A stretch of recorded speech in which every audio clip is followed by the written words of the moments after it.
Hey everybody, this is Hazard Reborn. Welcome to the second video for the closed beta for HAWKEN.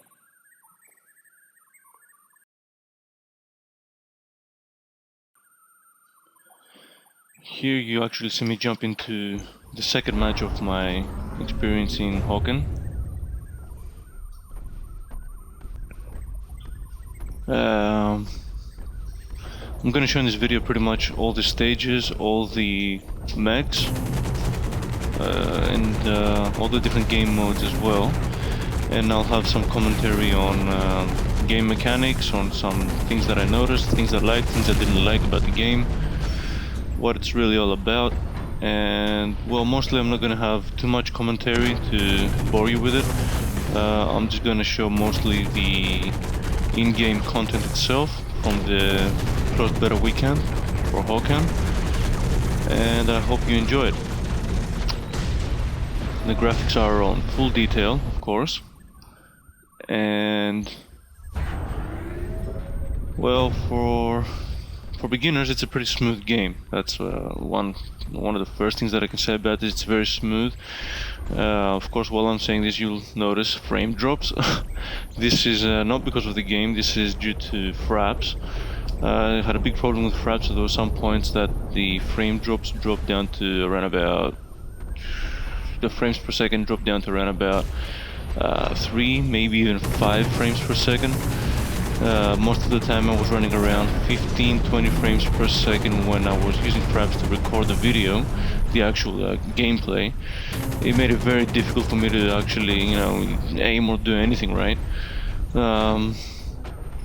But yeah, that's not actually the game's problem. That's it's a given fact that whenever you put fraps on, it's gonna have a frame drop. Some games more or less, it's gonna be doing it, one way or another. In some games, it's a little bit more noticeable than other games. It depends on the on the memory load, I guess, on the actual game itself.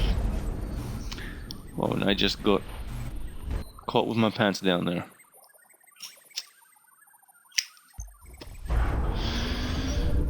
Apart from this, I was very lucky to actually be able to play the game as free as I could, and do around about probably 30, maybe 40 different matches. I heard that some people, they couldn't even log into one match. I mean, I've read some in the forums, one person actually was able to log in for one match. That's just 15 minutes, and possibly another couple matches here and there, and just play 2 to 5 minutes on each one of them and just lose connection after that. There were a lot of problems with the beta itself, a lot of bugs and a lot of issues. That's pretty much what a beta is for, so you can find these things and work around them and inform the devs or the developers on what the problems are so they can actually work on it for a better release. I was on the luckier end, I guess, even though I was in the European servers, which apparently they're the ones that had the most of the problems. I didn't have a lot of problems with connectivity on the second day, but in general I really can't complain. I tested the game out on a very good level, as thorough as I possibly could. This is my attempt at trying to get away, and obviously I think I'm about to die. Anyway, I'll continue about the more general parts about the beta later. I'll just comment on the video as it's playing now.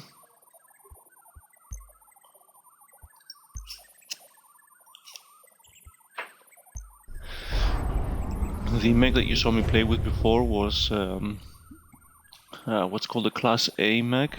It's the more mobile mech of the game. The mech that I've selected now is considered to be a Class C mech. It's the heavy ones. Mind you, this is the first time I'm trying these mechs out. This is the second game, I think, the second match that I done. The first match was all with the Infiltrator, which is the first mech, the Class A. And this is the second match my second match ever in the game.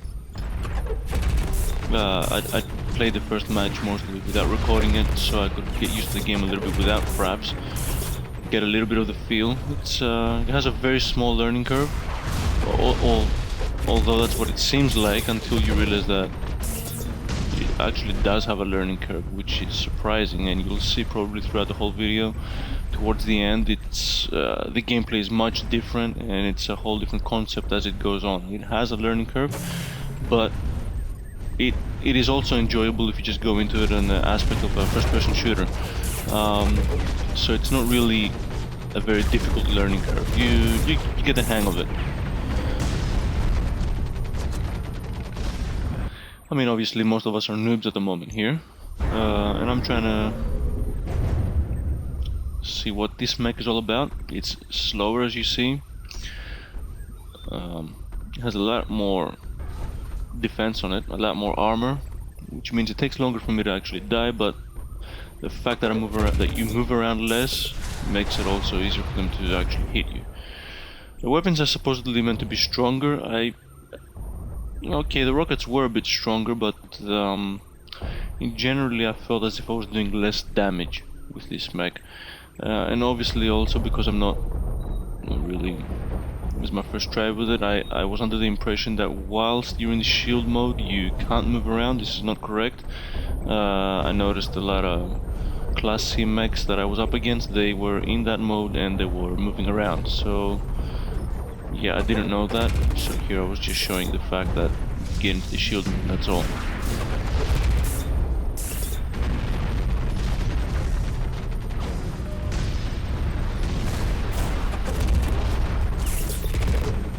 Yeah, the mechs are very well balanced, I think. I mean, for what this mech is, it is moving slower.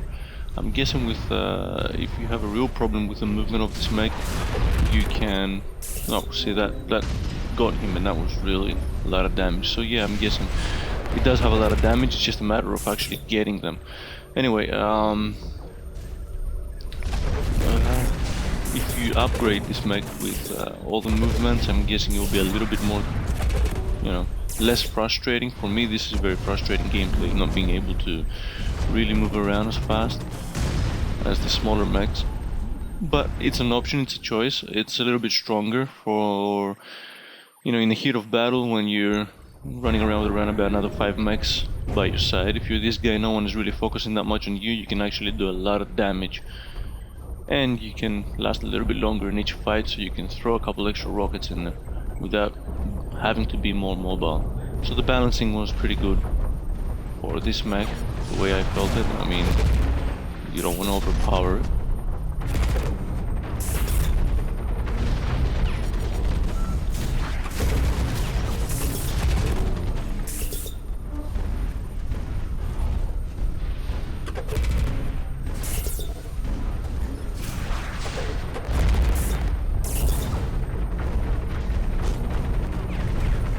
Again, this is not my kind of gameplay, this is not my style, but it is helpful in the game sometimes to have one of these mechs run around. Although if you don't have one of these mechs running around, it really doesn't make a difference. I mean, from what I noticed in the game, you just really need to know how to play the game. If everybody uses their mech to their style, you can really get things done. I didn't use any sharpshooters. I would have had to waste more meteor points to actually buy a sharpshooter. I had bought the assault mech, which means that you'll actually see the toad launcher here. I think it's called the toad launcher, how it's used, and the assault rifle, I think. This here is the Class B mech. It's something in between. The two models for this are the sniper. Unfortunately, like I said, I didn't have enough meter points to actually buy the sniper, so I wasn't unfortunately able to show what that's like in this video.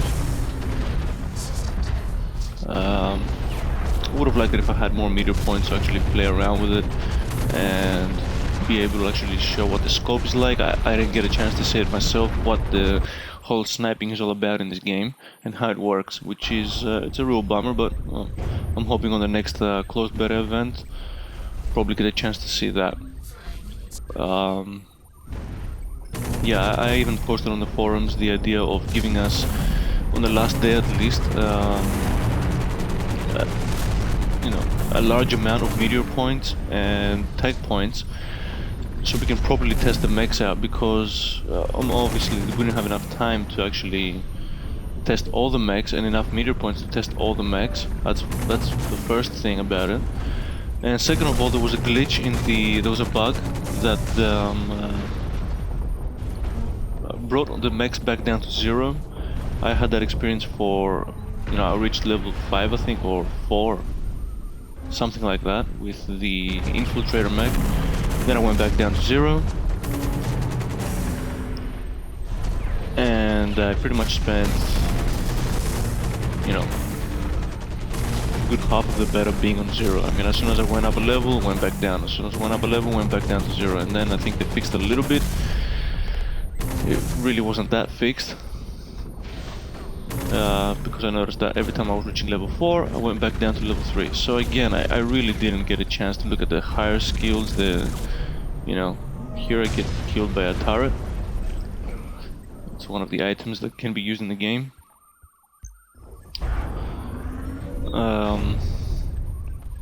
More about that towards the end of the video. This mech is a little bit more towards my liking personally as a gamer. I like to have a little bit more maneuverability. It does have a lot of power with the launcher, tow launcher, which is actually a rocket launcher that can also detonate the rocket in the mid-air if you press it again, which is a very good thing. I mean, if you miss the other guy, you can just, explode the damn thing right next to him. I'm not sure I actually show it here. Okay, something about a little on the actual control and the movement. You can press shift to dash forward or dash to, your sides, left and right. It's a pretty quick dash. It's a little difficult to get used to at the beginning, because when you do it for the backwards movement, it turns your mech around straight away. This was a little bit difficult for me to get used to at the beginning. You probably have noticed at a lot of points that I'm just turning right around and leaving the combat, seemingly leaving the combat, while I was just trying to dodge backwards. It doesn't have a dodge backward effect. It has the turnaround, which has a little bit of a learning curve and getting used to. But as soon as you get used to it, it's very, very handy, because the mech is quite slow in terms of turning around sometimes. And it is very, very helpful as soon as you get used to it and learn how to use it properly. There's also the option of, instead of using shift or a button to put you into dodge or, running mode, you can actually have the double tap button. So you double tap left or right, the strafe buttons, and you dodge in that direction. Double tap backwards, you turn around, and double tap forward, you dodge forward. If you hold down the forward button, he just keeps running. Yeah, here I'm still learning. I've gone back to the initial mech. I had a small look at the other two. That's pretty much all the all the footage I'm going to give on the other two mechs, just for the sake of showing the other two classes. That was the whole point of them. The rest of the video is going to be just with this one mech here. I mean, it's my favorite mech. It's an infiltrator. He has a very handy skill of cloaking. The grenade at first, which comes with this mech, the grenade launcher, doesn't seem as effective as the tow launcher until you actually learn how to use it. As I did in the later matches, it becomes a very effective weapon. I noticed that sometimes in specific locations, even though I didn't actually, get the actual enemy with the grenade, I would always leave it in a spot where they're dodging and they're running around, will end up falling on the grenade anyway. So in one way or another, I ended up most of the time hitting them with almost every single grenade that I threw out there. So it is a very effective weapon in the end. It's probably a little bit looked down upon, but it's not that bad. It's pretty good actually. And once I got used to it, I was very happy with it. That was the my second game, pretty much my second match in the whole game. It was a deathmatch, as you obviously saw.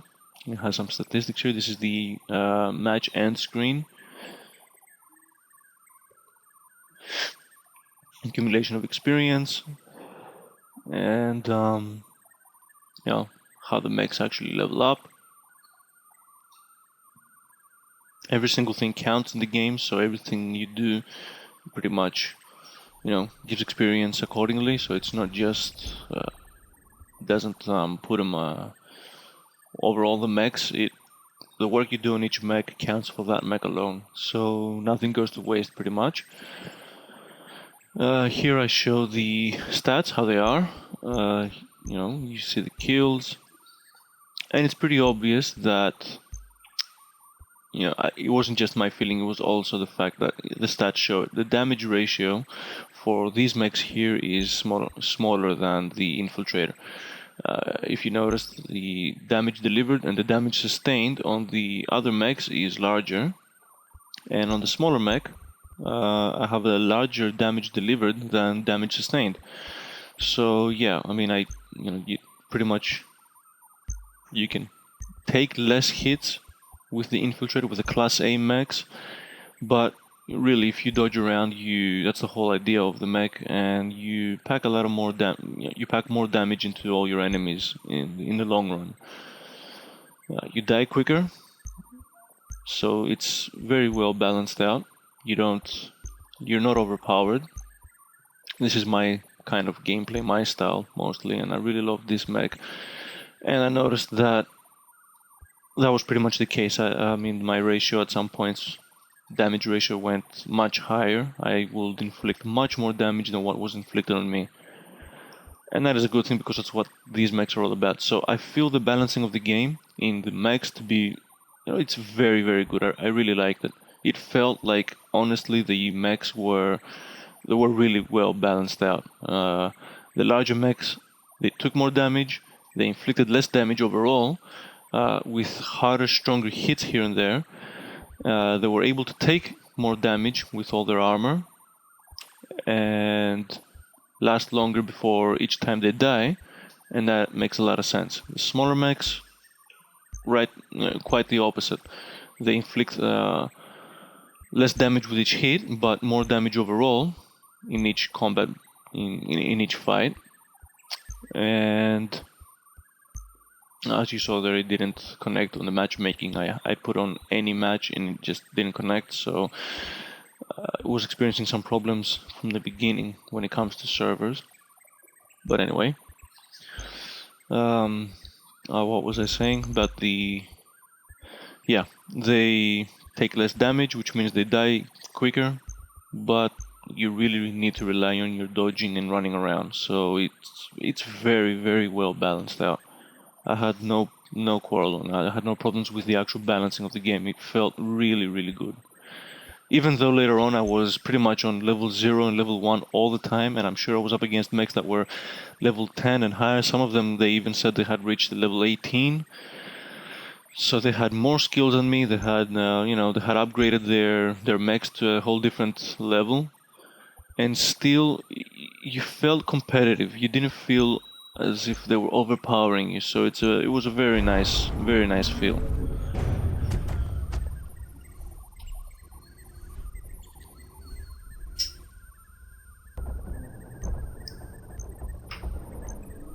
Here I'm just having a look through the actual cockpit dash color and what it looks like, and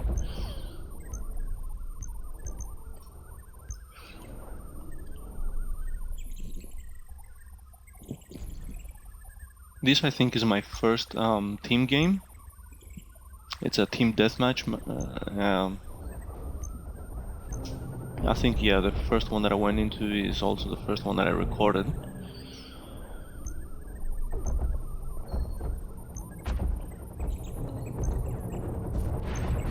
the game is mostly based around... It really is mostly a team-based game. I have to say that about it.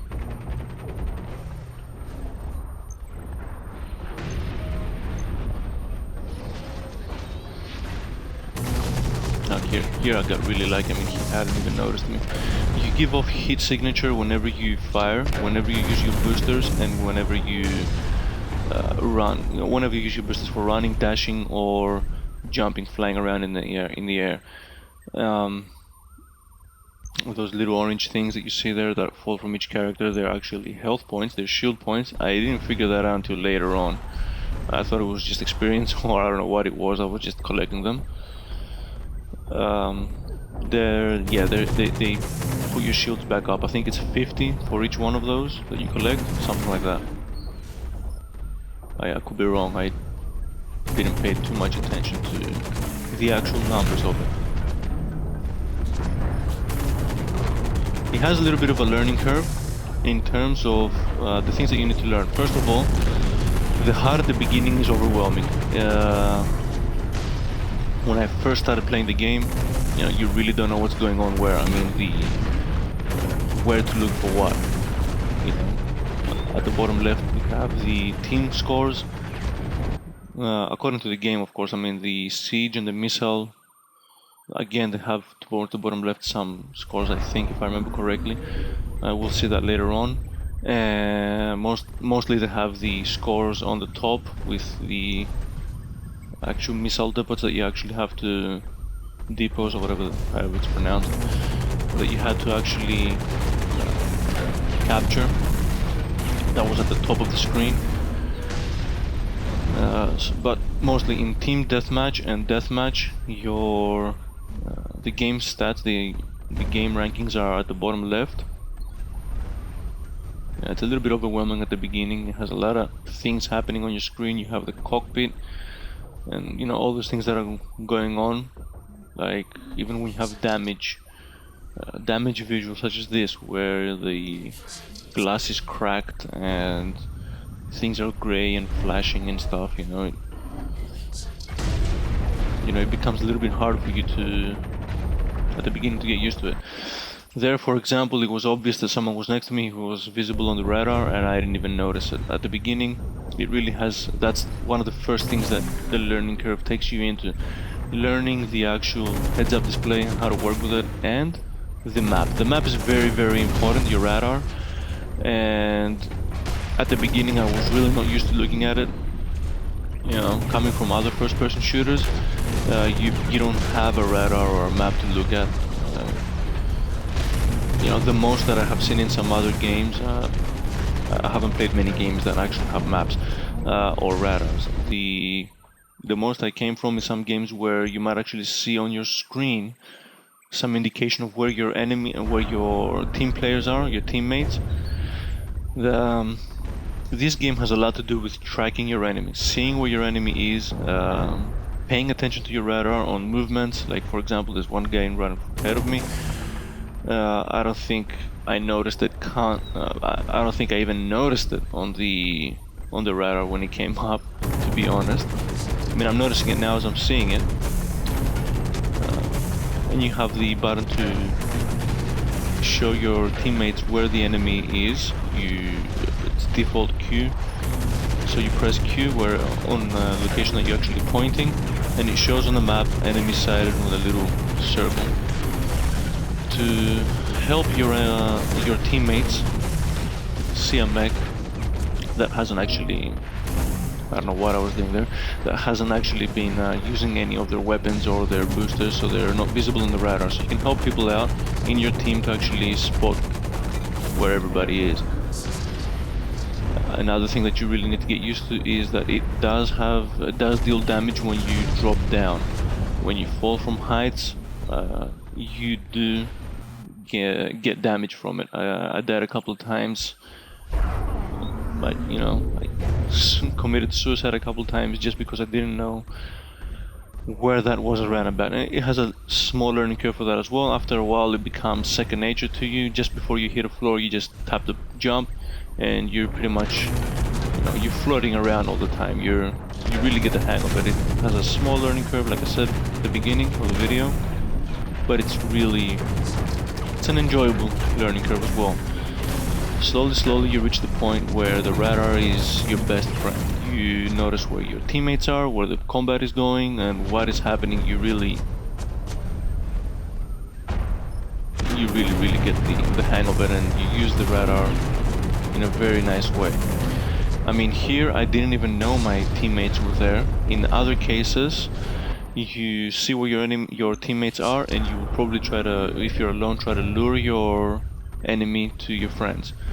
There, I hadn't even noticed what was going on. I was just trying to get away, and I realized that, someone else was firing at my enemy. So I said, "Oh, cool! I got some teammates here. Let's turn around and start fighting again." That's not the case when you get used to the game. You actually do pay attention. See, that is enemy sighted there. Someone just, pinpointed the location of where someone was, without me being able to see that person on the radar at all. Those things there, that you actually are able to see the other mechs with a whole target reticle over them, the big square.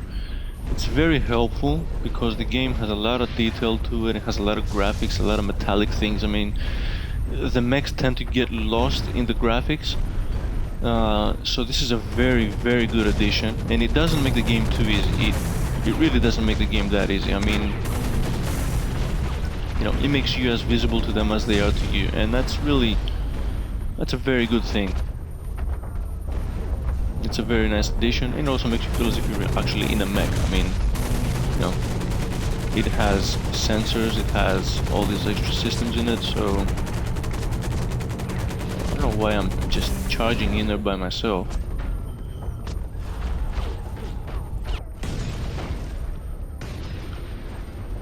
Yeah, team 1. No. It was okay. I mean, for me to get 7 kills and for this to be my 3rd match, I think, in a row, it pretty much goes to show that we're all just newbies and we're trying to learn the game. Because, as you'll see later on, there's some, it gets very competitive at some points. Of course, like every other game, it's really important to find a good team, and of course on team deathmatch, that plays a huge role. The game is very team-based, very, very, very team-based.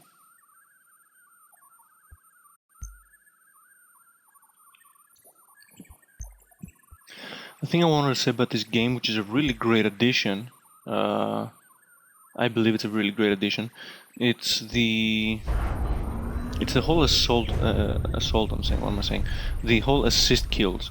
The assist kills are really great in this game, especially for the team games. It's great. For the death matches, it's really not that great. You actually have a lot of kill steals and stuff like that, which really do become a little bit tiring.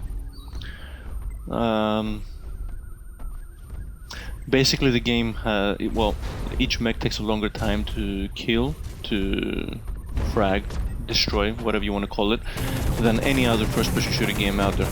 So it is much easier, it's much more common for you to drop an enemy's health down to minimum and then have somebody else finish the job for you. It's, it's a little bit annoying when you're on deathmatch.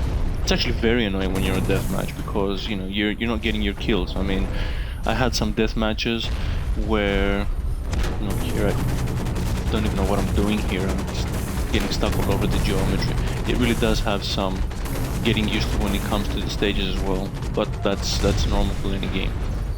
Anyway, it really does become annoying for the death matches because a lot of people have, I was in some matches where I had almost like 10, maybe even more assist kills and like 3 kills only, and it becomes a little frustrating. Your actual ranking, your score, I think it adds up with assist kills as well, not just kills. But obviously they don't count anywhere near as much, or they're nowhere near as important as,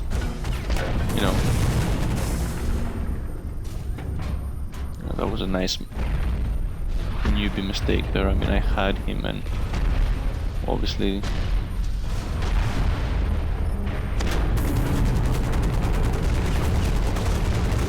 hopefully I can get this guy. Well, later on you actually get used to the game. You can even get double kills. I even had, you know, 5-6 killing streaks, you know. Anyway, yeah, it can become annoying in deathmatch mostly, and you have a whole different strategy in the way you actually play the game, as opposed to the team deathmatch, the siege, and the missile game modes. The deathmatch mode, I mean, I'm used to, say, games like Quake 3 Arena. It's probably one of my favorite first-person shooter games, one of my favorite online first-person shooter games. Of course, I was a big fan of Unreal Tournament as well, you know, including the latest versions of the Unreal Tournament. I really liked it. But as much as I loved that, I really was a much bigger, you know, Quake 3 fan. And you know, you have a different strategy here. You have a different mind play in this game here.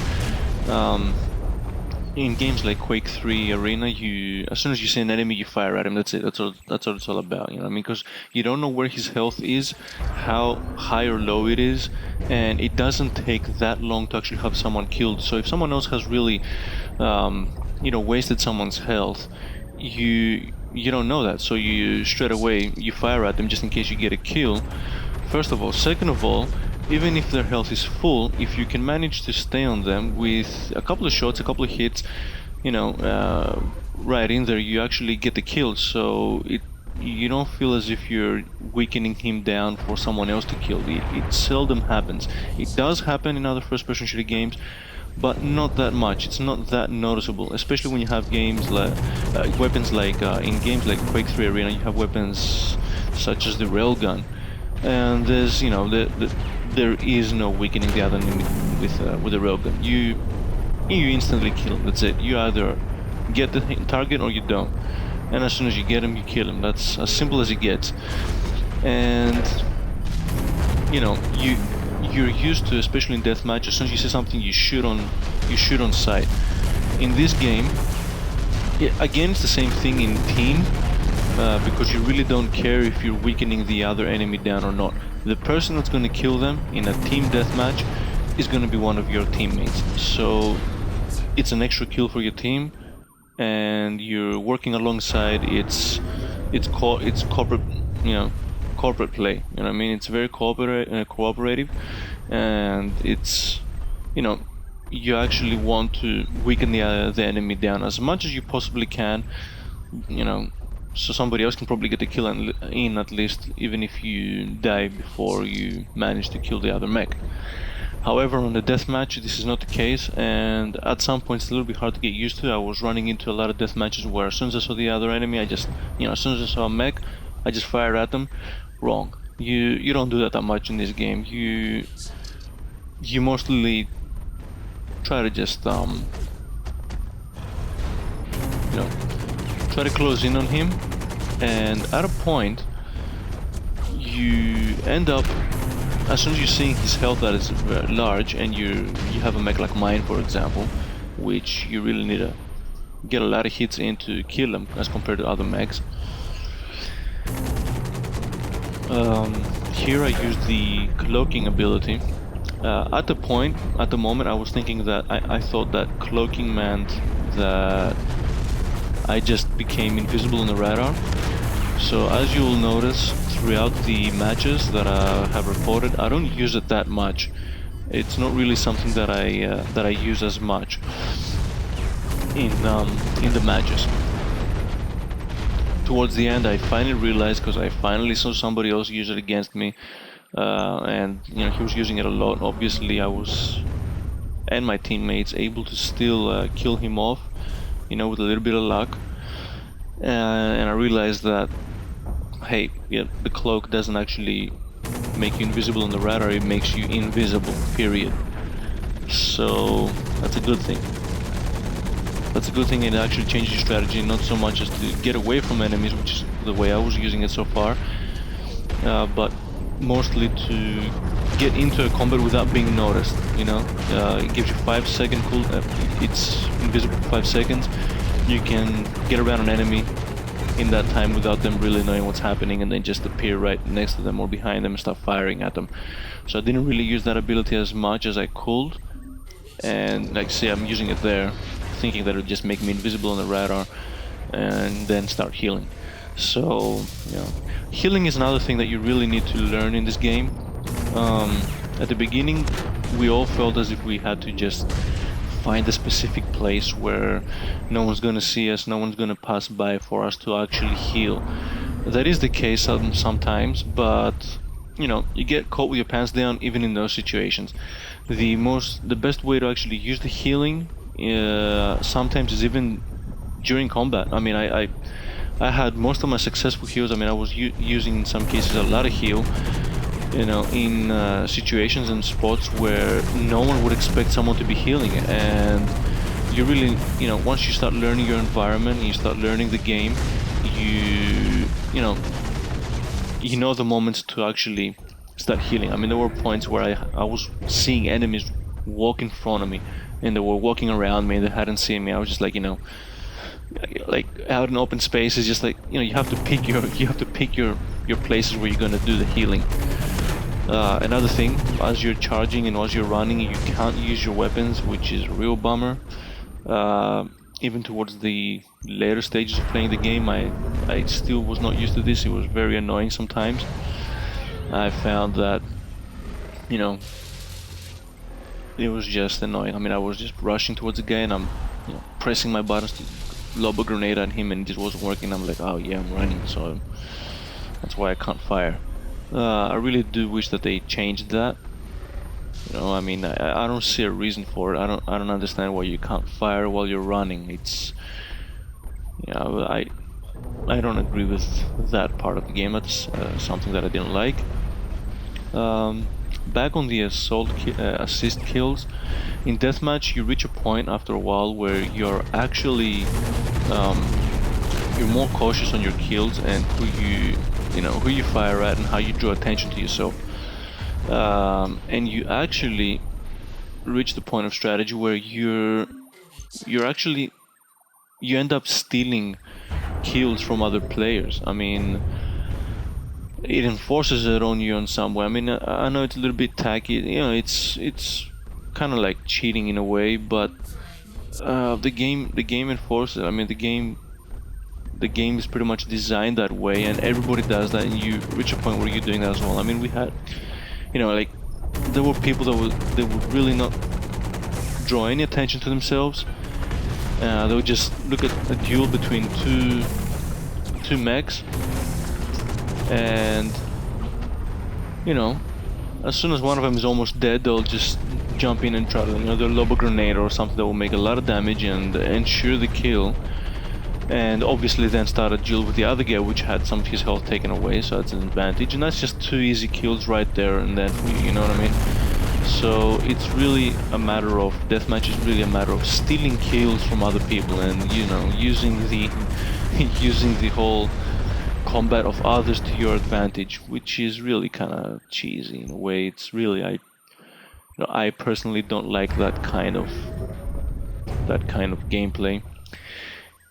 Here I'm typing, you guys mind having one player, you know, jump over to our side. I mean, we're fighting this pretty much with 2 less players than what they have, you know. See, we're 4, they're 6, and it's been happening for a long time. We get 1 player at a point and then they just jump out again, and, you know, it's, you know, for a team-based game, it's very hard. And, you know, they're 33, we're 20 on the score, which is pretty obvious the reason why. You know, sure, I'll jump over when you kill me. You know, I thought here that he was actually being, you know, silly. Yeah.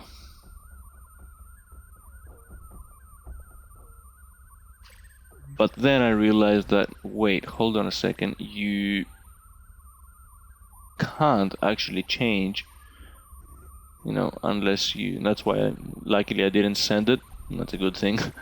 You can't actually change the team unless you're killed. And then I noticed in the game that you actually can't change your team, period. which I really don't. I guess it's a good thing on one hand, because it's not really nice to just keep switching from the losing team to the winning team. That'd be a real that'd be a real problem if you just kept switching teams during the game. However, the biggest problem in the game is that it doesn't balance the teams. I mean, anybody just jumps in and they can just, unbalanced teams. I mean, 6 versus 4, it should balance the teams by itself. That's a little bit of a problem. And I'm guessing the best way to actually do that is selecting the least valuable player from a team and switching them over to the other team. This way, the gameplay doesn't get really affected. And I'm thinking that this is something that they should have added to the game. They should add to the final version, and it's one of the things that we actually commented on in the forums as well. And hopefully they will change that. I mean, we're 4, they're 6. You really can't have a team-based game, a team deathmatch with, that difference of numbers. Yeah, the game is still fun, even though you're losing sometimes, or you're losing a lot of times. The game is still a lot of fun. That's what I noticed about it. It does become frustrating after a while if you really have learned it and you really have gotten into, this guy's obviously trying to tell me something to move around, but I'm trying to type. So yeah, dude, I wasn't just sitting there. Either that or he's just, he's in a jumping frenzy. God knows what. Anyway, yeah. Let me just finish the whole thing about the assist kills. On the deathmatch, assist kills is really a pain, and it really goes to show that you've been doing a lot of work and other people have been getting the credit for it with kills.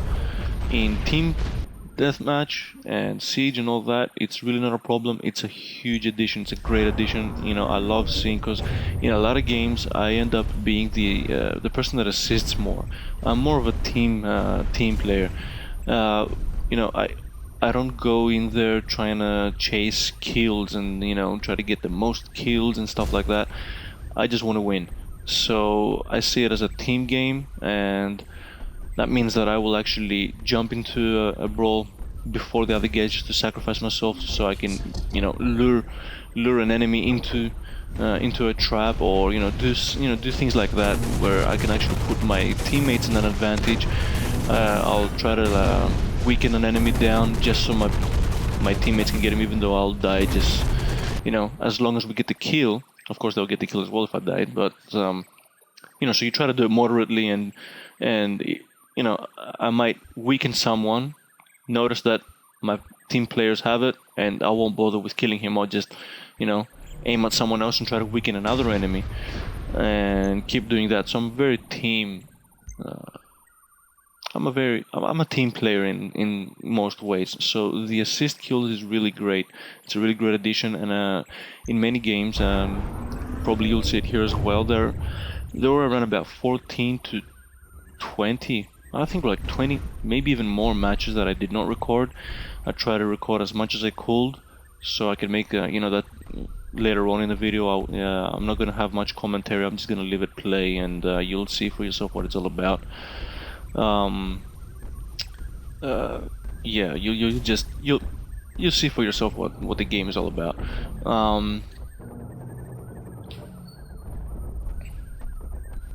Yeah, what was I saying?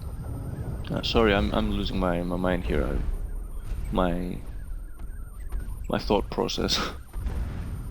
Looking at the video as well. Yeah, about the assists. It's really a great addition, and you'll notice in a lot of matches that, in some matches I even had, I don't know if I actually recorded them or not, I had the most assists in the game. So usually the case with me is that, there are other players in there that will have much less assists and more kills. I'm the guy with usually the most assists, and not the least kills, but average kills. In some situations I had the most assists and the most kills, like I said before, it's a very team-based game. It has a learning curve. You slowly get used to the map. You get used to different aspects and different things to the game. You actually help people out. I mean, I had some games where the game does become fun. It does become challenging. There were some team games where, you know, I was pretty much the most valuable player on my team, and thanks to me, we lost only by a difference of 2 to 3 frags. So I think it was in a specific game, you know, we were on 38 and they were on 40, something like that. And at the beginning of the match, when I jumped in, they had a 15-point lead, maybe even more. And it was obvious that the team that I was on didn't know how to actually work as a team. I try to do my best to actually support them, and once, you know, that's another good thing about this game, like, you know, people can learn and the same way I learned, and they can learn off you as well if you know the game, and it has a nice learning curve to it because you just pick it right up and you go with it. As soon as they see that the whole idea is that someone is with them, assisting them and by their side and not letting them just, you know, get the kills by themselves, they start to understand and realize that, hey, you know, we're a team, and, you know, once they get the point, they start using your tactics, or they start playing as a team as well. They start using the radar more, and, you know, I remember that game at the beginning, they were all over the place, everyone's just by themselves, and I'm just trying to, like, you know, put them together. I'm trying to assist here, assist there, and, you know, slowly I had the most kills. They realized that, hey, this guy knows what he's doing. They try to follow me around, and in the end, I didn't even have the most kills. I had, or I think I did have the most kills, I can't remember, but it wasn't by far, you know. So the whole team actually upped their game and started playing better during the match. So that goes to show that the learning curve of this game is really nice in the means that it can actually happen during the match, you know what I mean? You can actually see improvement and progress during a match. Another thing, the overheating in this game is a little bit annoying. It's a little annoying, not because it happens, but because it takes too long for you to cool down. I think if I remember correctly, I get fragged here for this healing that I'm doing. No? Yeah. But yeah, as you saw there, I attempted to heal at a really, you know, about a point that no one would usually heal at that spot. You know, and I think I'm 10 matches, 10 games into HAWKEN here by now, so I'm starting to get used to more of just healing on the go. You don't try to chase the best healing location possible. You really learn the strategy of the game, you really learn the speed, the pace of it, and how to work around things, and you can just heal pretty much like, you know, I could heal here, you know. It really is that simple. You learn how to use it later on. The chances are of getting caught, they're still there, you know, but it becomes chance after a while. It's not, you know, it's chance. It's not standard things. Whereas sometimes the locations where you hide more, they can be on more veteran players' location where they would actually look to see if they can find someone camping there to heal. Like back here, for example, a lot of people, you know, heal here. This is a location that I've actually caught a lot of people healing, and just, you know, that there was me trying to dash backwards, and obviously I turned around. So yeah, that again is something that needs getting used to. Not only in the fact that it happens, but also in the fact that here, where I was at the corner, I did not use it to turn around faster. So it really took me a long while to get the hang of that, you know, turning around aspect of things. It's a very nice mechanic, and if you use it right, you can quickly turn around at someone that's on your heels. You can, you know, it's very, very helpful. You can't dash backwards. Then again, it makes sense. The boosters are on your back, so dashing backwards is a little bit, you know, kinda doesn't make any sense. So yeah, I can see where they're coming from, not having the dash backwards. Yeah, I just going to heal here. I don't know if it's successful or not. I honestly don't know in the videos. I can't remember if I have shown any successful healings or not. Oh yeah, it was successful healing. So that there is one of the most open locations. That bridge here is a very strategic point. It's one of the highest spots in the open area of this map, and I just went ahead and just healed right there. You know, so you really do learn to use the game in a different manner, and once you learn it, it really does become much more satisfying. Generally, I'm happy with the game. It's looking very good.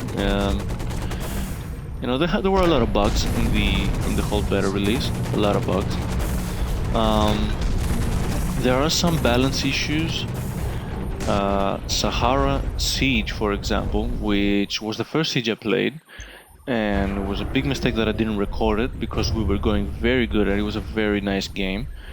Despite that, we all lost connection to that game for some reason. So at the moment, I really haven't won a single siege. That was the only one we were going to win, but you know, from what I found and what I saw in later on in forums, the siege for the Sahara map is unbalanced in favor of one team. Like one team starts on one side, the other team starts on the other side. That's always the case. And you know, for one team, it's balanced to be a little bit favored.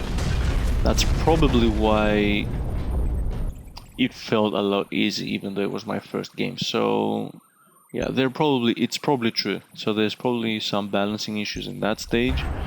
Other balancing issues, I really haven't found any. The EMP is something that is overused in some situations, and it's really annoying. It's a game breaker sometimes because you get your weapon shut down for too long a time, in my opinion. The duration of the weapon shutdown is too long, in my opinion.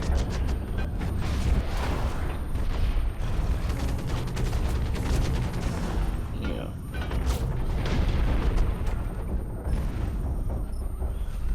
This is a show of me not being too keen on the heads-up display and everything.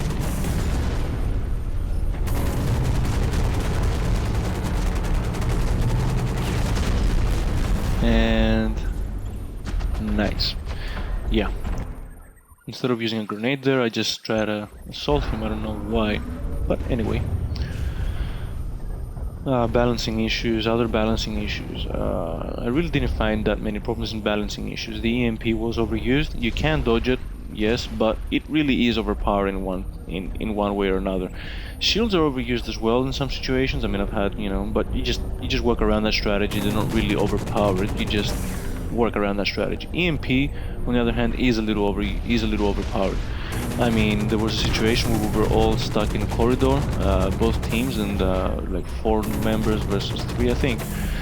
And they threw like 1 or 2 EMPs in a row, and one of those, they have a pretty large range, and one of those was able to, right here, I obviously died, and one of those was able to shut down 3 mechs in one go. That is overpowered. I mean, that is just too much. I mean, I know the whole idea behind it was so you don't use it in close combat, so if you do use it and it blows up near you, you shut yourself down as well. Okay, yeah, that's a good idea. However, the chances of that happening are small. First of all. Second of all, if you shut yourself down as well, it's really not a disadvantage. I mean, who cares? I mean, you shut the enemy down, and if you shut yourself down as well, then it's just, it's just a little bit of a delay for both of you until you attack each other again. So nobody really cares if you shut yourself down. It's a very, very small drawback to the EMP that they have created. If they want to keep that strategy, I mean, I guess it's good, but a stronger, what am I saying? a shorter instead of a longer period for the EMP, I think would have been much better. That's a way to go about it. Keep the same effects. Okay, you can shut multiple mechs down, but don't shut them down for that long. It's a little bit overpowered. If they don't go that way about it, I'm guessing the other way they could fix it is by actually making it have a much smaller radius, much smaller radius. But anyway, in many situations, it's like the victory button. You know, you just sit in there, you're fighting the other guy, and you're dodging around and stuff. And it's hard to dodge as well because it has a huge radius. So the other person just bam, shoots an EMP, hard to dodge it, and that's pretty much an instant victory for them right there. I mean, I've been able to, you know, escape situations like that, and as soon as I'm EMP'd, you know, all you see is just me turn around and just try to get the hell out of there, you know, just run as fast as I can, dodge my ass through the maneuver through the terrain and so on and so forth. If you're in an open location though, you're pretty much screwed, you know, there's nothing you can do about it. So that was one thing I didn't feel was too well balanced. Snipers feel sometimes overpowered, but then again, snipers are overpowered in the sense that, you know, if they have a good location and they can snipe you down and you haven't seen them, that in itself is overpowering. You just have to, you know, be aware of them the next time next time you spawn, so you can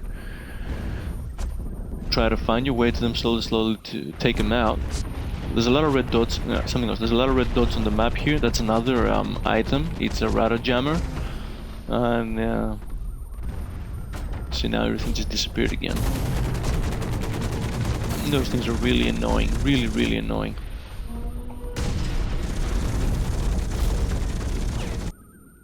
Anyway, I'm not the best player, I'm guessing, in the game, but not the worst either.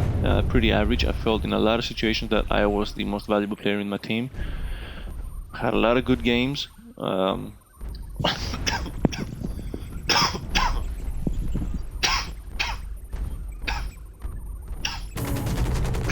Sorry about that.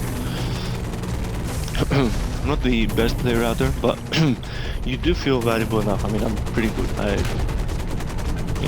Average. There were a lot of problems with the in the whole beta weekend with the European servers. God damn it, sorry about this.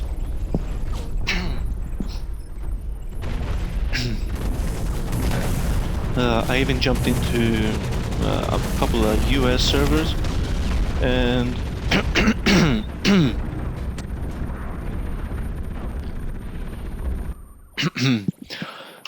I felt in a couple of the games that I played in the American servers, you know, some players had their, you know, they were much more challenging. They were much more, you know, competitive. It was really nice. You know, I had to up my game a little bit to be able to actually, to be able to compete. It wasn't possible, so I just, you know, concentrate a little bit more, and then I was average. And in some matches, even, you know, among the top ranked players, even though I had much more ping, I was around about the 200s. You know, I mean, obviously you're logging into into an American server from Europe, so chances are the ping will be larger. But yeah, it was fun. I really expected it to be much more, like, ping to be a bigger problem and a bigger issue for cross servers, you know, like playing on a different continent. And as soon as I saw this, I mean, I unfortunately I tried this out way too late, but as soon as I saw that I was actually having fun, even in the US servers, that really made the game even more fun, because, you know, it kind of like opens up to a bigger a bigger fan base, I guess, in a way you could say, because, well, you know, it's nice to play in your own continent. You know, it's nice to play in your own country. You know, it's nice to play in your own neighborhood with your friends, of course. But nothing beats the fact that, you know, you tend to go the other way around. You tend to go as far out there as you possibly can, and sometimes each community has a different thing to offer you, and it's really nice, you know, switching from one server to the other. I really didn't, you know, I had seen it from the beginning, but I did not expect to be able to just join that easily, and to be able to be competitive as well, you know. And like I said, I noticed in the US servers, I straight away found more competitive players. So it was very nice, and that in itself had a small learning curve for me as well. There, I mean, just to up my game a little bit. It was really nice. At this point here, I've purchased the upgrades for extra experience, double experience, and double HAWKEN points and stuff like that. And just so I could actually level up my mech a little bit faster and get to see the skill points much sooner. Of course, this backfired because, well, there were bugs in the game, and my mech was reset to 0 about 100 times. I mean, here I have total kills 120 and total deaths 121. Damage ratio 120. You see the, I've already got some stats up and running, and later on you'll see that this will go back down to 0, and I will have unfortunately a much worse profile. It was the case where I had actually jumped into a couple of team death matches where the team really was, if not small, it was really frustrating. I mean, really frustrating. I remember a missile match where there was a player there. He was literally standing there. He was doing nothing. So obviously, it's going to become a big pain in the game to actually play with team members that don't know what's going on. But it doesn't take that long to find team players that actually do know what's going on, that they do know how to play the game, if not at a high level, at a much simpler level. And yeah, you don't need to have like the best, the most valuable players in the continent on your team to actually enjoy the game. You can still lose. There were a lot of matches that we lost, but they were competitive. They were nice. I mean, like if the differences are around about 2, 3, maybe sometimes even 5 in some, real extreme scenarios of fun games, the differences were 10 points. So the other team didn't have a lead. But other than that, the gameplay itself was still very, very fulfilling, very enjoyable. Yeah, very enjoyable experience. As long as you're competitive, even if you lose, it's a fun game, and that's what first-person shooters are all about. You can't win all the time, and the sooner you realize that, the more enjoyable, the more fun it becomes. Here's a show of one of the situations where I could not log into any server. I don't know why I didn't try here at this point to log into a US server. Again, I think I'm always under the impression from past experiences that latency, the ping, will be so high that it will really make my experience bad. I mean, I've had experience even in European servers with my ping being over 200 and 300, and it was just so annoying. It was just frustrating, really, really, really frustrating. So that's probably why I didn't even bother jumping into the US games. But here I see that I did try to jump into other games as well. So yeah, this is probably one of the parts where all the servers were just, problematic for a while, I'm guessing. Yeah. Apart from that, I tried to log back into a US server much after this problem was encountered. So, like I said before, unfortunate, because it was very, very fun to jump around and see, what's going on in those servers, and it was fun.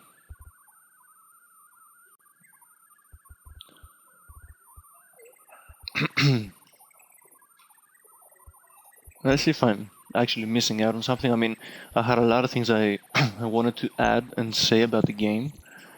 But obviously, the game was actually, they added an extra 24 hours to it, due to the fact that there were a lot of downtimes and a lot of people didn't get the chance to actually experience and to test the game as much as they could, or as much as they should have. So they added an extra 24 hours, and in these 3 days, I thought it was going to be much quicker, and didn't take any notes down on the things I wanted to say. I had a lot of things I wanted to say about the game.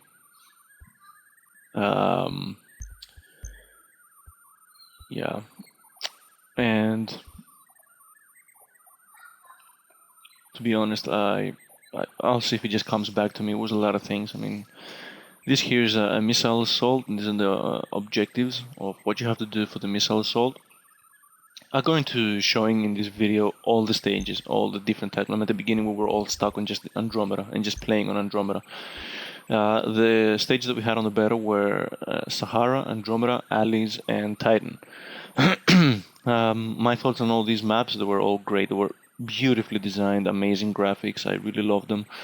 The only thing I don't like about this game's graphics is the grain, which is everywhere. From what I saw, a lot of people were not so keen on this, this effect, and it was put forward to actually have an option to be able to turn it off. The only way I actually found I could turn it off for this game, as is, was to actually drop the graphic detail to low, which apparently the game was not that bad in looks. I expected it to look much worse. And the reason why I'm sorry. The reason why I had to drop it on low is because of this stage right here. Recording with fraps on this stage, it really drops the frame rate. It's one of the more detailed levels. This is Titan. It's one of the more detailed levels, and it really does. I mean, I felt I couldn't aim. I felt I couldn't do half the things right. I was really just all over the place. It's a frustrating stage in terms of frames when you're using a recording program like Fraps. When you're not using it, it's fine. It does have a smaller frame rate than other stages. Sure, it does, but it's not, it's not a huge deal breaker. I mean, as you saw, even with Fraps on the other stages with lower frame rates, I was still able to be competitive. I was still able to dodge around. I was still able to aim and fire and shoot down my enemies. So, not as good as without Fraps, but I could work it out. You know what I mean? I could make it work. In this stage, Fraps really, it kind of just destroys it for you. The experience, it really makes it very laggy and unresponsive on some point. But yeah, that's not the game's fault. And that's where I dropped the graphics at one of the many matches in Titan. I dropped the graphics so I can actually record better and smoother and actually have some fun and enjoy the action and be able to show it in this place. There's a geometry thing here. I'm obviously stuck in the wall, and I got down for it. Okay. Like I was saying, that's the point where I actually dropped the graphics, and everything was much, clearer, and the grain was gone. Obviously, the grain change. That's one of my little, complaints. But to be honest, even on the grain, it's not that bad. I was expecting it to look much worse. The film grain, or whatever it was called in Mass Effect, was really much more noticeable, and it was much more annoying. I really don't know what's going on in this stage. I'm just learning it, and although yeah, another thing, it really does become overwhelming. That's another thing about the learning curve. It really does become overwhelming to get used to the extra symbols whenever you get into a new game mode. In this game mode here, I felt as if something was just wrong. I mean, I had no stats on the bottom left. That threw me off straight away a little bit, because I was used to, I had played like 20 matches and about 20 matches on deathmatch and team deathmatch, and this was it was a little bit difficult for me to actually get used to it straight away, but you start to get the hang of it. The reasons why it was a little bit difficult is because, first of all, you have the S2, S1, and S3 points on your actual heads-up display, not just at the top, but on your view. Like, you see it everywhere all the time. That at the beginning is a little bit hard to get used to, because your eye is used to seeing that red box like there, and firing at an enemy. So as soon as you're in a stage where there's red things on your map, your eye is already used to, noticing the red for an enemy. So it kind of mixes you up a little bit at the beginning, but you do get used to it, and thank God they're round, they are not squares, and that just makes things a hell lot easier. So at the beginning I had a little bit of a trouble of actually adjusting my eyes to the fact that I wasn't looking at capture points, I was looking at enemies, and I just didn't notice them because everything was just red all over my map, or my heads-up display, or my view. So yeah, it has a little bit of a learning curve. On the stages, like I was saying before, Sahara was really nice. Team Deathmatch is very nice strategically for Sahara. Siege on Sahara was balanced a little bit wrong from what other people actually wrote as well. And I'll probably have to agree because it did feel very easy. It was my first Siege game, and it did feel very easy from my end in our team to actually score points. It was very easy. In the Siege, you collect energy, you bring it back to your base to launch a battleship that will attack the enemy. Once the battleship is launched, there are anti-air guns. From what I understand, you protect them so they. I didn't get that part that well. Honestly, I didn't get that. I didn't play that many Sieges. Unfortunately, that was one of the things about the closed beta problems. I couldn't get into as many Sieges as I wanted to, and when I did, there were kind of frustrating team members. The guy that I said before, that I mentioned, was just standing there. He had 0 kills, 0 assists, 1 death, and I actually saw him standing there at a point, and I'm thinking to myself, okay, this is not very helpful to actually see and experience a game mode and understand what is really happening, and actually reach the end of the game mode and be able to share something for it as well. Again, it's a beta. The person was probably testing something, so I have no it didn't really bother me. They were probably commenting on something, they were probably making a video like I am now, so that's not really a big problem. They were just maybe fiddling around with settings, who knows.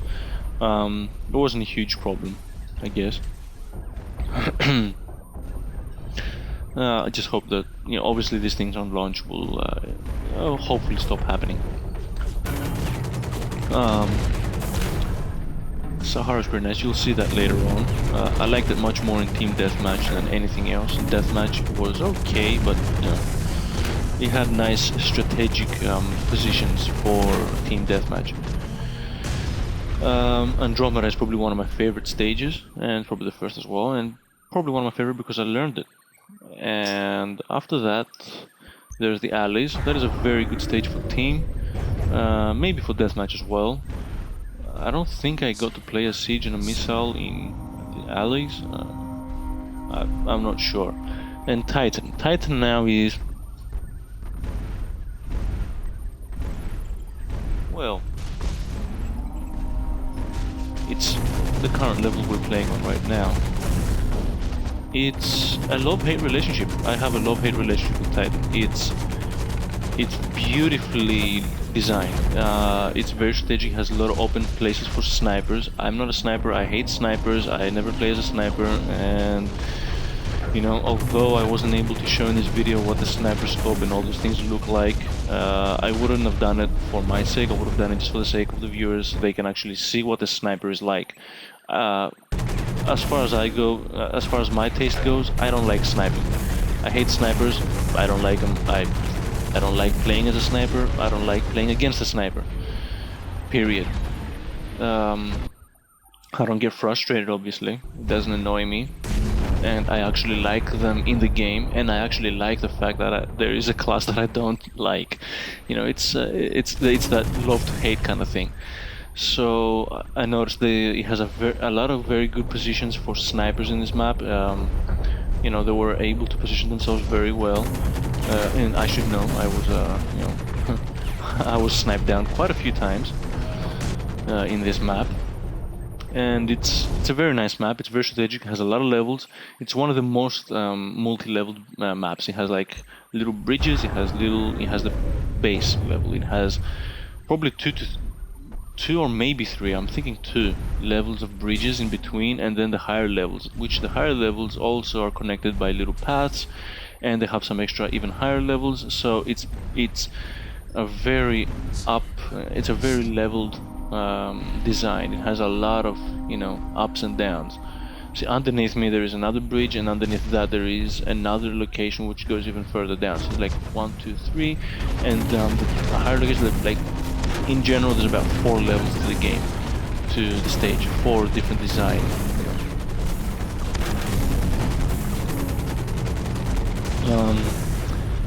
That makes it also a very difficult stage to learn. Very difficult, and I had a lot of hard time to actually get used to it. I can't say that I completely got used to it 100%. I had some really good matches in it, and there are some locations in this map which are I favor much more in terms of, you know, playing in them. But as far as getting used to it completely, I didn't get the time or the chance to get that much used to it. Another reason why it's a love-hate relationship. It's very well designed, but there's just things coming out of everywhere. There's medals here, there's medals there, there's boxes here, there's boxes there. There's, you know, the whole thing is like little things coming out of everywhere, which makes the design look amazing. But you do get caught up into a lot of the environment. I mean, you get stuck in different locations. You're trying to dodge and you get stuck somewhere, and that is a problem. That is a huge problem. You know, I mean, that was happening to me in Andromeda as well at the beginning, but not because the actual stage had a lot of things in it, but because I didn't know the stage. And it's okay if it happens to you at the beginning, but after a while, when you actually start learning the stage, to still have occasions where you get stuck somewhere on a wall or a ledge or something, like, you know, as silly as that, it really does kind of, you know, ruin the fun at a point. That was the only things. That's the only thing that kind of annoyed me a little bit on this stage. Snipers are a little bit too strong in this stage sometimes, but you know, you can't complain about that, because really, if you know where a sniper is, there are many ways to get to him in this stage without them noticing you and, you know, coming out from behind them and killing them. So I really can't complain about that. It's my fault for not knowing the stage and being, you know, down 100 times, getting fragged so many times by snipers. It was completely my fault. In terms that it's actually a learning curve and you learn the stage, and of course that's a good thing. And, you know, you can't really you can't make nothing have a location that people can snipe from. So, you know, it's very balanced. I really liked it. It's a more difficult stage, and if the other people know the level better than you, then you're gonna have a hard time. If your team doesn't know the level, on the other hand, again, you're gonna have a hard time. It's gonna be difficult. Like this match that you just saw now, we lost. It was obvious. We all felt that at the beginning. It was probably one of the first matches for most of us. At the beginning, we really weren't getting any points. Towards the end, we got the hang of it, and we had control mostly of more of the, you know, missile points. We started getting more and more control over them, but by then it was a little bit too late, and, you know, the other team had already got the head start and a bigger lead into it. So there is a learning curve in pretty much everything in this game. There, see, I I had 5 kills and 2 assists. I mean, that's obviously goes to show that I really didn't know this map as well. Anyway.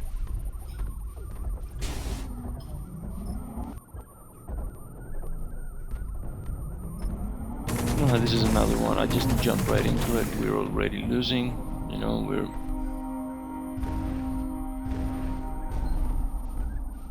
they've got all the points, obviously, I'm guessing.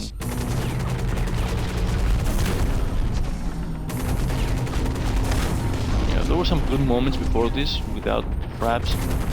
Good fighting moments, and I think I turned it on just so I can, you know, show some of the combat again. Unfortunately, the frame drop in fraps, especially in this level, makes it much more difficult to, you know, to play.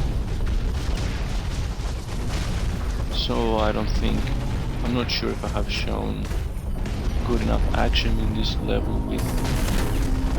I don't think I've recorded some of the better action in this game, in this level.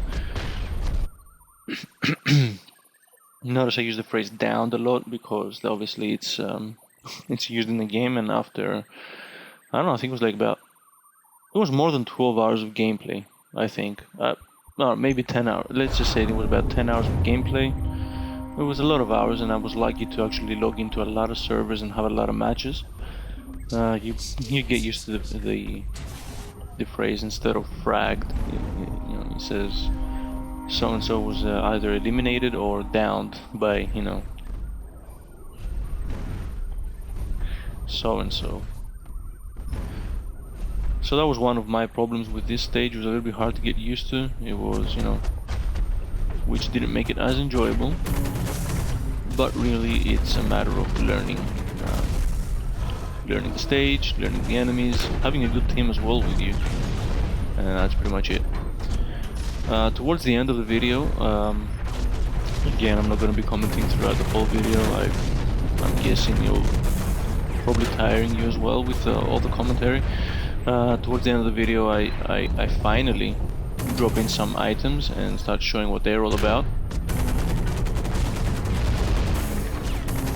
And yeah, I hoped I had done that sooner. I mean, I start using mini turrets, I start using decoys, I start using the radar more, and the game does have more fun. So I was competitive, and I was playing the game in a very competitive manner for almost 90% of the time without using any items at all. That goes to show, and also with a mech that was getting reset to 0 every now and then, so I didn't really have enough stats to skill points or anything like that to actually work with.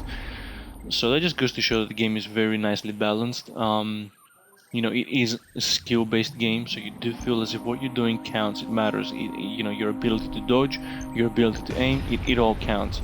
If you don't know how to play a first-person shooter game, then you probably should just leave this game out of your list of the must-play games. If you do know how to play a first-person shooter game, it's a very nice game. It's slower than other first-person shooter games, but that's of course because you're in a mech. It really does bring the feeling of a mech across.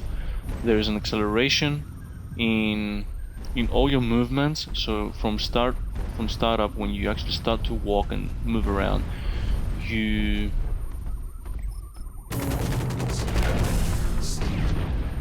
That was a little bit stupid of me going straight into the battle and jumping down. You know, you learn these things later on, obviously.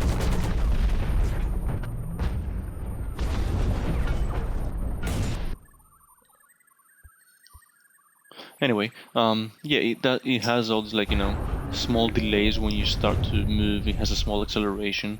Obviously, you can just dash like I did here, and like I'm doing most of the times at the beginning, just dash right into walking. So that's not a huge problem after a while.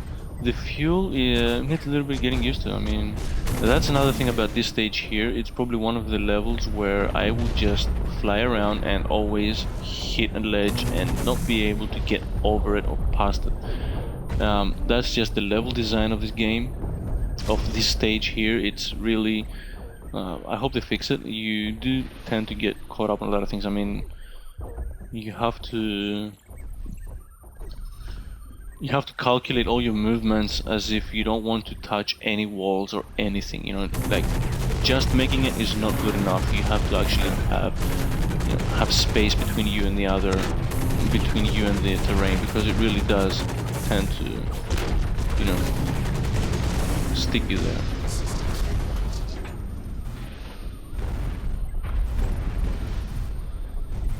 I mean, that guy there, I took down most of his health with some of my grenades, and as you saw, I did not get the kill. It was an assist.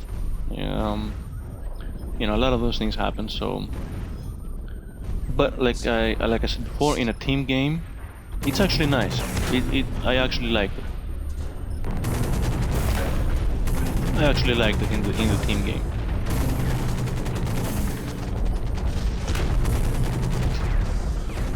What else can I think of this game?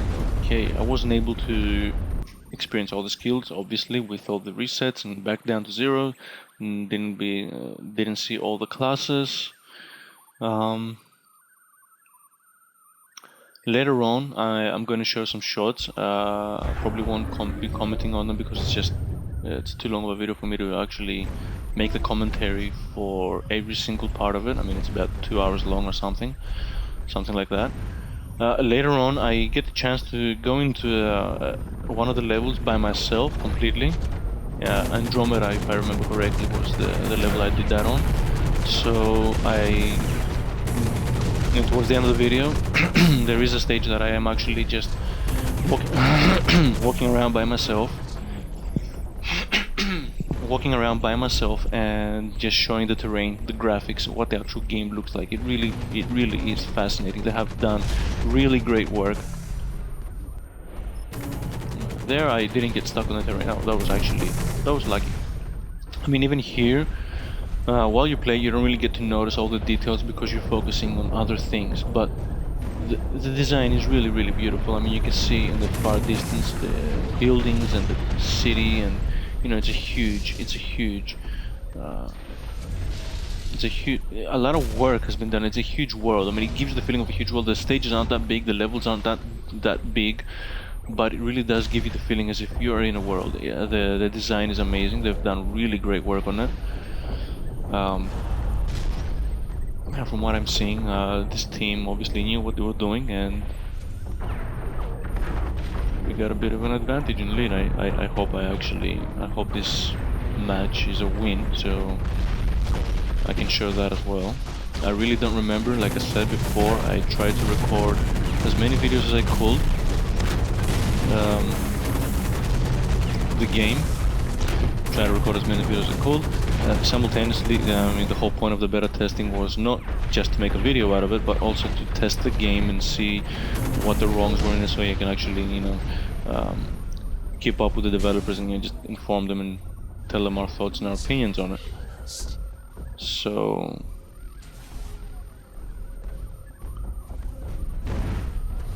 yeah, so I wasn't focused just on making the video, and a lot of the matches I was, you know, not recording, so I can't remember which is which, so on and so forth. Towards the end, I also show a lot of stats, a lot of like, you know, just get some. I recorded just the end of some matches, so I can, you know, show the fact that if you don't have a good team, even if you have a lot of kills, if you don't have a lot of kills, it really, you know, it really just proves the fact that you cannot win a team deathmatch or a team-based mode if you don't have a team that knows what they're doing. Apart from that, I also later on show a lot of stats. I go into the profile to also show the bug where my mech is, you know, goes back down to 0 for some reason. I don't have any of my kills or anything like that. This jump apparently throws you back here. I did not know that at the time, so I'm thinking, okay, great. I was actually hoping that it would have boosted me in the other direction, or that it was a little bit more free of direction. Like in Quake, for example, where you just, you know, you get on a jump pad and you can actually move into the direction that you want. Here, for example, I could have had a really good sniping shot if I was a sniper, and that is what happened to me. Someone sniped me, and that hurt a little bit. So, like I said before, the stage is very good for snipers. It favors everybody. There's a little bit of everything for everyone in this kind of game. And in this kind of level designs, it's really amazing. They've done really great work, and yeah, it was a very enjoyable beta test. It was very enjoyable. It had its bugs, it had its problems. I guess I was one of the luckier gamers in the whole beta testing, because I had the least problems in terms of connection. I did have problems. I did experience probably something like a total of 6 or 8 hours on not being able to connect at all, maybe even more. But you know, I was among the luckier gamers or beta testers, and not that there weren't a lot of people that didn't have as many problems, but from what I saw, there were quite a few that they really didn't get the chance to play as much, and that's a real shame. That's a real shame. I mean, it's good that this comes out on the beta testing, so you can actually. Oh, we're getting just sniped by everybody here. Anyway, or toad launched or whatever. They're all just camping as far as they possibly can from us. Anyway, it's a good thing that this come out on the beta, and that's what a beta test is all about. You find these problems, you report them, and you try to help the developers fix them so the launch can go as smooth as it possibly can. Because this game really is nice. I don't know if it's gonna come out with more mechs or more map or level designs. I'm guessing that they probably will add more of them in the future or something. But even as is, the game with just 4 maps, it's very enjoyable, and you know, it's very enjoyable, very enjoyable. I show all the maps here in the video. At the moment, I have only shown Titan and Andromeda. I have only displayed deathmatch, team deathmatch, and this is siege that we're seeing right now. Or is this missile? No, this is missile. This is the missile game mode. And yeah, we finally won one of our matches. Okay, so this is the missile game mode, and I get into showing the siege, I think, as well. Unfortunately, I don't show a good game of siege with a team that knows what they're doing, if I remember correctly, because I couldn't get into that many of them. The first one that I got into, which was fun and enjoyable, I did not record, and we ended up. See, we had less players here. That's another thing I wanted to notice. We had less players, but because we actually knew what we were doing, we ended up, you know, winning anyway, by a milestone, pretty much. So yeah, we had one less player. People are obviously logging out slowly.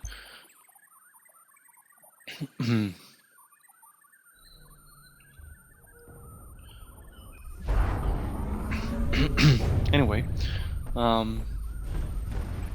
yeah, I wasn't able to capture any really enjoyable or fun siege gameplay to show in this video, if I remember correctly. That was probably one of my smaller complaints. Wasn't able to experience that game mode as much. There were moments where the only team deathmatches that were out was just one team deathmatch, and everything was just missile or deathmatch. And a lot of siege, for some reason, couldn't get into most of them. You know, and you pretty much has a nice learning curve to it, like I said before. You start to learn the dodging and stuff like that, and you tend to use dodge a lot of times, not to just dodge your enemy, but to keep on track on them. So, you know, when they dodge in a direction, you dodge in the same direction, so you can keep firing at them and stuff like that. So, you know, dodging becomes a real part of the game. It really does. You know, you use it a lot, and I'm assuming, because towards the end I was able to finally get to level 6 or something like that, and I don't remember if I caught it on video or not. I was finally able to just get a couple extra stats up there, skill points, and those small extra additions that I actually put into the mech, it made a small difference, and it was really fun. And it's not overpowering, but it makes it more fun. So, like I said before, I was most of the time playing kind of handicapped compared to everybody, to a lot of other players, and I was still competitive. So the game is very well balanced, very well balanced. And you know, what more can you ask for? It feels like a mech game. That's like my final verdict. Probably have to be like an 8 on this or something. I mean, if I had to put a rating on it, the content is not that big. It doesn't have, you know, many stages. It doesn't have a lot of mechs. You can customize your mechs. The mechs are very well balanced. They have great graphics. It's fast-paced mech shooter. It's a mech shooter, but it does feel like a first-person shooter as well. It has a lot of upgrades, a lot of things to do, a lot of learning curves. It has beautiful game modes. I liked all the game modes, including the deathmatch, although it does feel like cheating after a while once you get the hang of how deathmatch is played. But other than that, even as a deathmatch, it's an enjoyable mode. Yeah, it's an enjoyable mode even as a deathmatch. The stage designs, there might not be a lot of levels, but they are very well designed. The handling is amazing. I really love the handling. It's frustrating at points because you can't turn around as fast, you can't accelerate as fast and all that, but that's because you're in a mech, so you get frustrated sometimes, but that's like, it kind of creates an adrenaline rush in you as well. I mean, honestly, it kind of balances out well. I mean, you know, once you get used to some things there, for example, I try to dash backwards again. Obviously, from being used to dashing in games like Unreal Tournament or running in other games, as soon as I pressed the shift, because I used both methods, and the dashing method and the button, the key mode, and I like them both. I think the dashing method was much better, to be honest. But, you know, once you get used to it, it does become more fun, you know. I can't complain about the control of this game. It feels great. Getting stuck in some terrain, like I did there a little bit, it's, you know, these are minor problems, and I'm thinking that they're going to fix them up. Great graphics, great fun, great game modes, beautiful level designs, not just graphic-wise, but also the strategy of them. There's a lot of strategy going into them. It's great stuff. Really like them. So I'm guessing this game it's probably one of the most enjoyable first-person shooters that have lately come out. You know, it's quite enjoyable. There are a lot of improvements that can be done in this game. Small balancing issues here and there, very small. Jump pads, for example, is another thing that I was really annoyed with in the game, and I just saw it now. They don't have a huge range around them, so as soon as you touch a jump pad, it doesn't mean that you straight away jump. You have to go right over it. I didn't like I didn't care so much for that much sensitivity in a jump pad. I would have enjoyed it if it was a little bit less sensitive, you know. Little things like that. So these are like, you know, it's being picky with little things that in the end you have to be, because that's what makes a game from great to amazing, or from good to great. I mean, those are it's the little details. Other than that, you know, as a game, I really don't have any complaints, even if it stays as is, provided the logging problems are solved. Apart from the logging in problems, the game, even if it stays as is, it's really enjoyable, it's really fun, and it has a lot of depth as well, because you can create your own mechs, you can upgrade your own mechs, you know, skills for them, you have experience for them. You know, the fact that you can fly, see there I stopped my fall, I think I'm starting to get the hang of, you know, stopping my fall from actually damaging me, like I did there again, you know. And slowly after a while you have to get used to it, and you use it more systematically, and, you know, at a point where you don't end up into a flight, you actually just, you know, hop off the ground before you touch it. So yeah, it has a lot of learning curve. I was really satisfied with this game, really satisfied. Despite the small issues that it had, I was really satisfied, and with the content that it has at the moment as is, it's really a fun game to just, it kind of does get addictive. You just want to just drop it in and have a couple of matches and play, like, you know, spend, before you know it, 2 hours. I mean, each match is around about 15 minutes. These matches here are much longer than 15 minutes. Siege matches are probably the longest ones. They're the longest matches in the game. I mean, I think some of them took us even up to, we lost, and it took us around about 30 minutes, 40 minutes. It was long. I mean, towards the end it really kind of got tiring, and I was about to just quit and thinking, you know, it's too long. So yeah, it does balance out the game as well with deathmatch and team deathmatch, which are 15-minute matches. These ones here, which if you're a really good team, probably takes you about 15-20 minutes to finish it if the other guys aren't that good. If they are as good as you are and it's challenging, it'll take you more time because obviously, you know, there'll be a lot more contest going on for the missile silos and who's in control of them, meaning that when you're not in control of them, it takes longer for the enemy base to be destroyed and stuff like that. Like now, for example, they've got 2 bases, as opposed to us getting the 3rd one here now. That brings us back in destroying their base, so, you know, all these little things do make it longer. So this is one of the middle-ranged game modes in terms of time length. So it's a very enjoyable game. It's just a game that you can actually just put it in there. I'm very satisfied with it, and you can quickly just, before you know it, spend like around about 2 hours in your afternoon just playing this. You know, it's very casual, very nice. It doesn't have to be as casual if you don't want it to be. I mean, the learning curve and the things in strategy that you need to learn and do are more than enough to actually keep you occupied, to still be learning something about the game every now and then. So you're always adding something to your... there's always potential for you to learn and, you know, do more things in the game.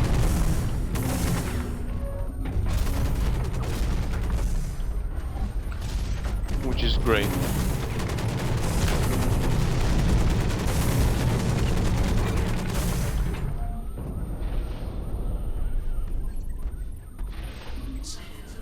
Yeah, I've actually got a couple of kills here. It's good.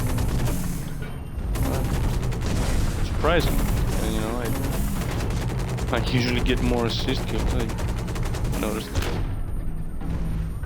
See how long it takes for one mech to actually get down. It takes a long time.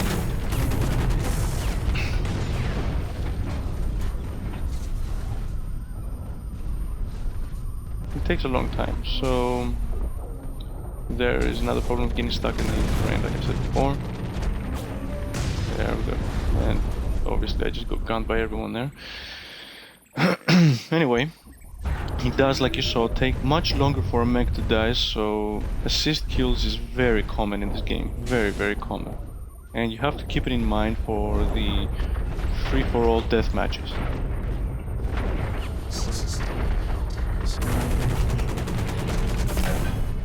I'm also going to show some of the skills later on, some of the items. I place them on, I start using them, and they're very enjoyable. I use mostly the turrets, the radar, and the decoy.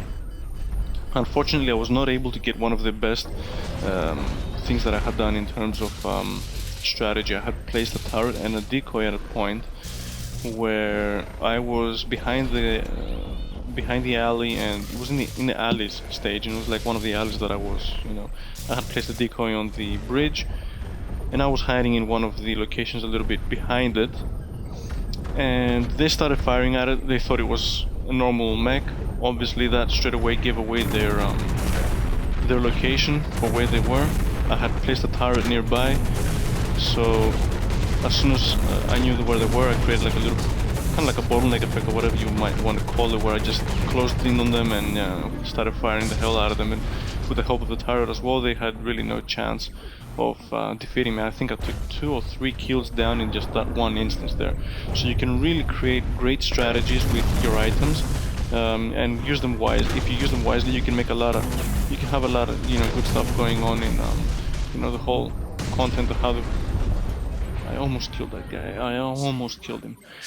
Anyway, it creates a lot of content for the gamer to actually explore and play around with. Yeah. Very, very fun game, very fun game.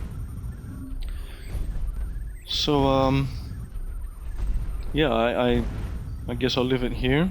I think that's enough commentary. I think I pretty much covered all the things I wanted to cover and explain most of the stuff about the game. What it is, the game modes, the stages. Am I missing something? I don't think so. Okay, I think I'm done with the commentary for now. I'll I'll leave you enjoy the rest of the video by yourselves. Like I said, towards the end, I show all the game modes, I show all the different types of maps, and I also show a couple of, you know, I have a lot of shots of the character profile, the mech profiles, how that's working, some of the bugs that were actually in the game, or going back down to 0 and kills not counting and stuff like that. Some other things about the stats after specific matches. There I got stuck on a wall again. See, things like that. It's like, you really, this specific stage does it more than others. It's small things, but you really need to. Oh, there, 8 kills. That's pretty good. So you really need to, either keep them in mind, or we just hope that they can fix them before the final release, because it really does create a love-hate relationship with this stage. It's very beautiful. It's very strategic. It's got it all, but at the same time, because it has it all, it can drop the frames on lower computers. And at the same time, it can cause a lot of, problems in the way that you actually, move around in the environment.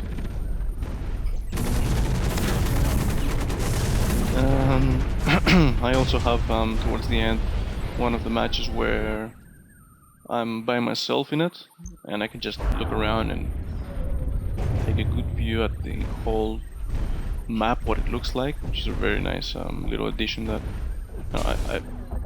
some people might not appreciate it or like it, but I always really like to get into one of the matches all by myself and just have a look at that. I actually tried to do it for all the stages, but I couldn't, so yeah, well, I got lucky with Andromeda alone. The other ones I couldn't do it. And even that one where I was in by myself, after a while people started joining and it turned into a game. So yeah, even that didn't last too long.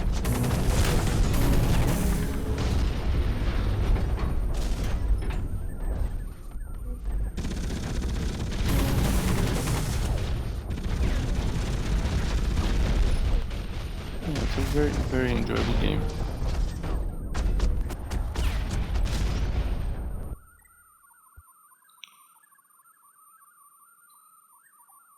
I think that's about it.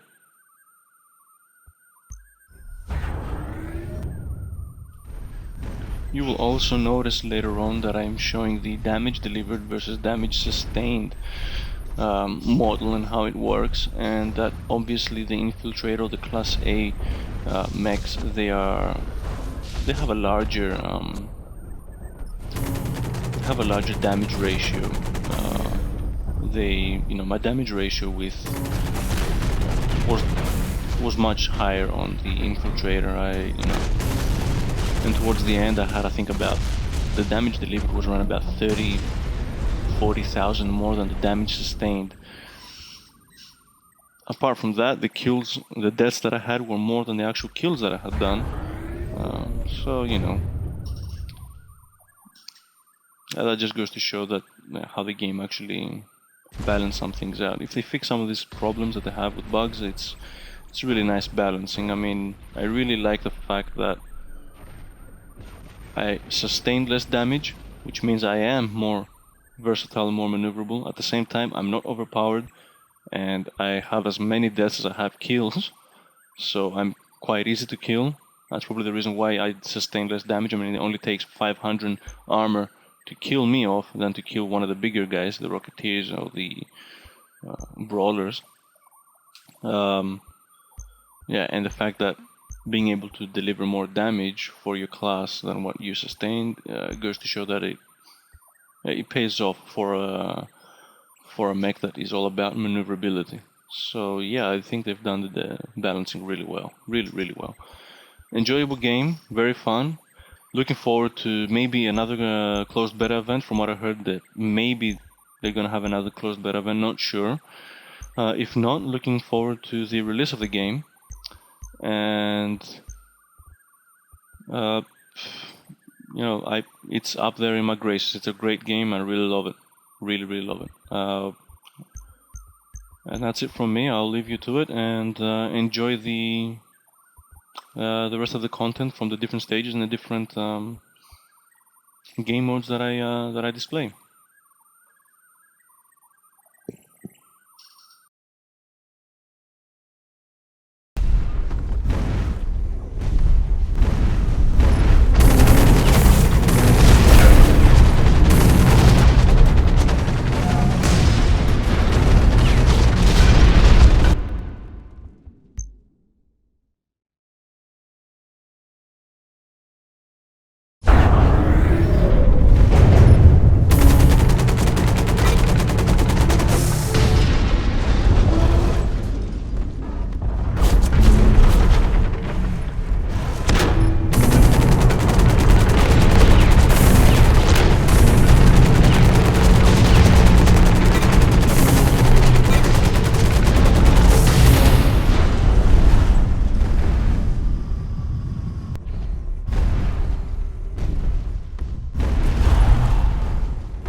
Warship preparing to launch.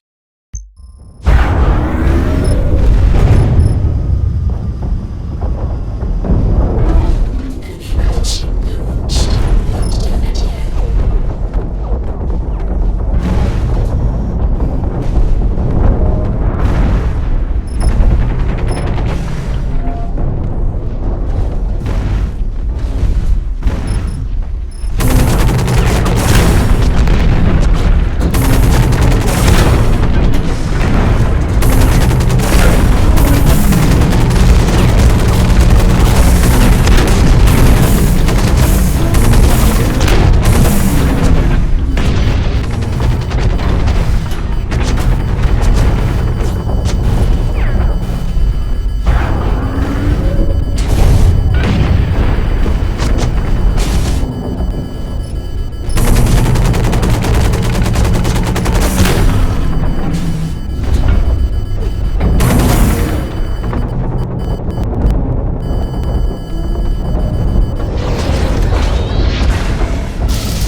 hear me?